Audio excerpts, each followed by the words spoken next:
Welcome back to the Chronicles of the African Girl. On Saturday, we're not able to carry out our breakfast conversation. My apologies. And on Sunday, we're also not able to send out the Chronicles of the African Girl. My same apologies. Please, we had lined up projects for humanity. And it was, of course, the International Girls' Day celebration. So we need to do what we need to do for the girl child. We're able to send some out-of-school children back to school. And we're also able to pay some PTA fee for those that they were supposed to send back home because of PTA fee. PTA fee is like school fees, but it's not really school fees. And whenever you cannot really afford it, you can be sent back home. And we don't want any child to be sent back home.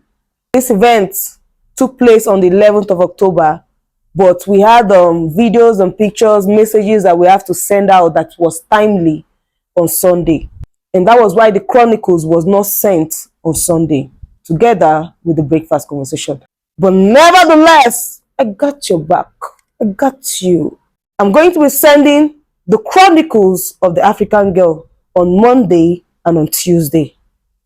Keep it locked here with me, the African Girl, the teacher of light.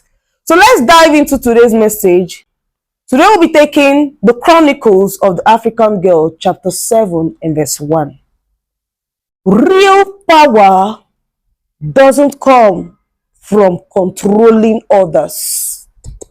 Real power doesn't come from bribing people for you to have the power or the position. That's not power. Real power comes from you mastering yourself. I mean, real power comes from you doing the work legitimately with your authentic self. That is power.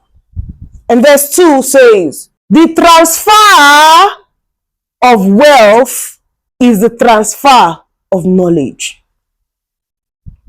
So when next you want to transfer wealth to your children or your loved ones, don't think it's only material things. Material things are good, but real transfer of wealth is knowledge, because knowledge is power. Transfer wisdom to your children, which will in turn be wealth for the next generation. That is power. That is wealth. And verse 3 and the last says, you can't fight against the forces of nature. If you fight against the moon or the sun, will you be able to have light during the day or in the night? That is why you cannot fight against nature. Some things are inbuilt and they are natural. Let it flow. Let it rain. Let it be. In other words, do not go against God's will. That is because it is extremely dangerous. Allow God's will to be done. But if you feel you still will not allow God's will to be done, then be ready for the wrath. Inasmuch as you cannot stop the moon from giving light to the night and the sun from giving light to the day, just know that you cannot fight nature. I mean, you cannot fight the forces of nature.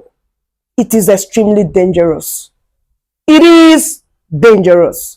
So this is how we're wrapping it up on the Chronicles of the African Girl. I missed you all, and I'm glad that I'm back. I am Belema. acquiescing mama, the teacher of life.